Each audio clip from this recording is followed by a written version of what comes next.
আজ শনিবার বাংলার 4টি বিধানসভা আসনের উপনির্বাচনের গণনা। গত 10ই জুলাই ভোট গ্রহণ হয়েছে কলকাতার মানিকতলা, উত্তর 24 পরগনার বাগদা, নদিয়ার রানাঘাট দক্ষিণ এবং উত্তর দিনাজপুরের রায়গঞ্জ আসনে। 2021 সালের বিধানসভা নির্বাচনে এই 4 বিধানসভা কেন্দ্রের 3টিতেই জিতেছিল বিজেপি। শুধুমাত্র মানিকতলা আসনে জিতেছিল তৃণমূল। তবে 2024-এর উপনির্বাচনের ফল কি হবে তা বেলা গড়ালেই স্পষ্ট হবে। 21-এর বিধানসভা নির্বাচনে এই 4টি আসনের মধ্যে 3টি আসন জিতেছিল বিজেপি। শুধুমাত্র মানিকতলা আসনে জিতেছিল তৃণমূল। 2022 সালের ফেব্রুয়ারিতে এই কেন্দ্রের বিধায়ক সাধন পাণ্ডে প্রয়াত হন।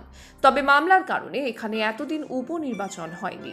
এই কেন্দ্রে এবারেও বিজেপির প্রার্থী কল্যাণ চৌবে, আর তৃণমূল টিকিটে প্রার্থী সাধন পাণ্ডের স্ত্রী সুপ্তি পাণ্ডে। বাকি 3 কেন্দ্রের বিজেপি বিধায়ক পদত্যাগ করে লোকসভা নির্বাচনে তৃণমূল প্রার্থী হিসেবে লড়াই করেন। সেই কারণেই ওই 3 কেন্দ্রে উপনির্বাচন অনুষ্ঠিত হয়েছে। রামকৃষ্ণ বর্মনের রিপোর্ট, খবর হরিবাসর।